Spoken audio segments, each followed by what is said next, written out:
Pemirsa, Anda kembali di Newsline. Seperti biasa hari Selasa, kami akan mengajak Anda, teman-teman baik Metro TV, dalam Gerakan Kebaikan. Ya, Gerakan Kebaikan kali ini hadir dari Bali, tepatnya dari Yayasan Literasi Anak Indonesia.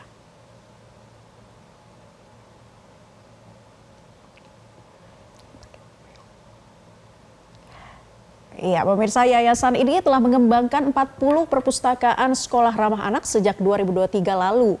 Tutupnya kegiatan sekolah saat pandemi COVID-19 membuat Yayasan Literasi Anak Indonesia tergerak untuk membantu anak-anak yang belum bisa membaca agar tidak tertinggal. Kampanye ini, Yayasan Literasi Anak Indonesia ingin mengembangkan 5 perpustakaan sekolah ramah anak di 2 kabupaten di Bali, yakni Klungkung dan Tabanan. Lokasi ini dipilih dengan mempertimbangkan kebutuhan dan keaktifan pihak sekolah. 5 sekolah yang terpilih untuk pengembangan perpustakaan diantaranya adalah SD 2 Samarapura Tengah, SD 2 Akah, SD 2 Semarapura Kangin, SD 2 Tegak, dan SD 4 Kusamba.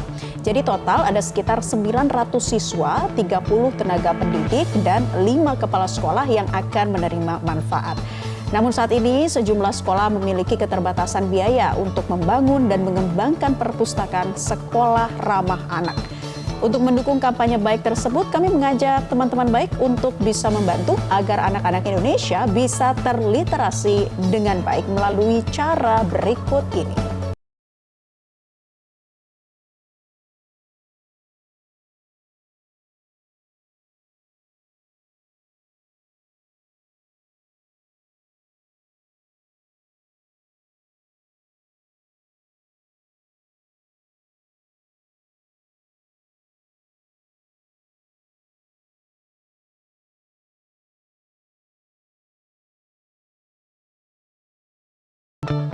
Dan pemirsa, sudah bergabung bersama kami Emilia Rosita Dewi dari tim Yayasan Literasi Anak Indonesia. Selamat siang, Mbak Emilia.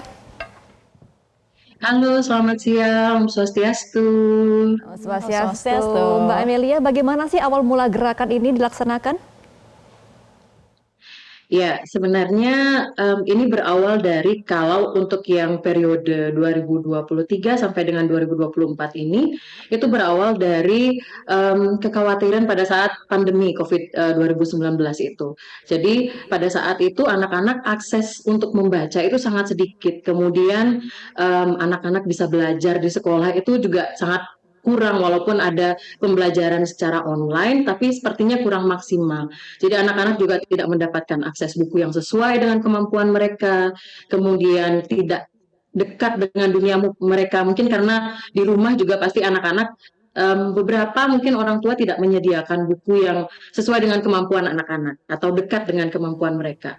Bagaimana memilih buku yang baik untuk anak-anak, mungkin itu juga jarang orang tua mengetahui hal itu. Jadi untuk itu kami mendekati beberapa sekolah di Kabupaten Tabanan dan Kabupaten Klungkung ini untuk periode 2023 sampai dengan 2024. Seperti itu. Jadi yang tujuannya untuk memberikan akses dan kemudahan literasi bagi anak-anak Indonesia ya. Tapi program-program apa saja Mbak yang diberikan untuk pengembangan perpustakaan sekolah ramah anak ini, bisa dijelaskan? Iya, jadi program perpustakaan ramah anak ini itu melingkupi mulai dari persiapannya. Kalau biasanya kami persiapan itu mulai dari persiapan ruangan, seperti perbaikan kecil untuk ruangan perpustakaan, kemudian di pengkarpetan, pengadaan furniture, kemudian pengadaan yang paling penting adalah pengadaan buku dan pelatihan kepada guru-guru kelas. Jadi yang membedakan perpustakaan ramah anak ini dengan perpustakaan konvensional adalah hal itu. Jadi ada buku-buku yang berjenjang, ada buku-buku yang sesuai dengan kemampuan membaca siswa yang dekat dengan dunia anak, kemudian ada pelatihan untuk guru-gurunya. Jadi ada pelatihan untuk guru-guru untuk kemudian guru melakukan kegiatan membaca di perpustakaan. Jadi kalau biasanya perpustakaan konvensional itu hanya ada kegiatan membaca buku, kemudian meminjam, membawa pulang. Di perpustakaan ramah anak itu ada kegiatan peminjaman buku pasti ada, anak-anak membaca buku pasti di perpustakaan.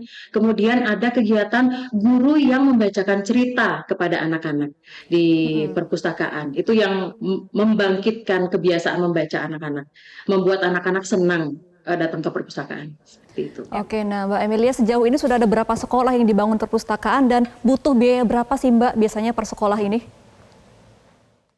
Ya, jadi sebenarnya kalau di total keseluruhan perpustakaan yang sudah bekerja sama dengan kami, sekolah yang sudah bekerja sama dengan kami dari 2017 kalau tidak salah itu sekitar 180 perpustakaan yang sudah ada di Bali. Kemudian apa namanya?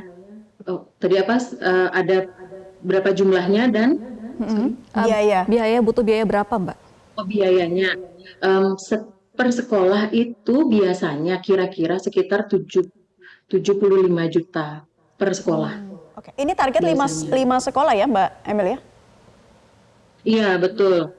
Ya, kebetulan jadi sekolah yang tadi dibacakan, yang nama-nama sekolah yang tadi dibacakan itu sudah bekerja sama dengan kami.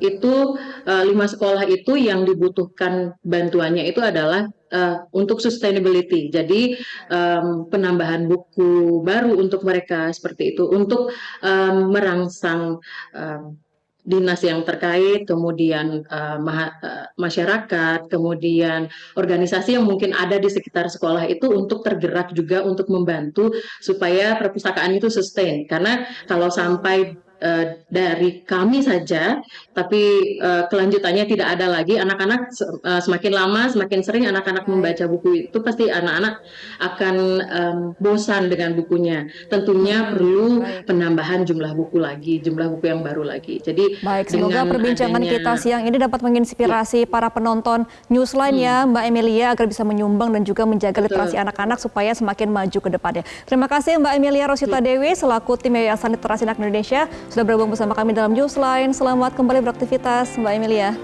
Jelajahi cara baru mendapatkan informasi. Download Metro TV Extend sekarang.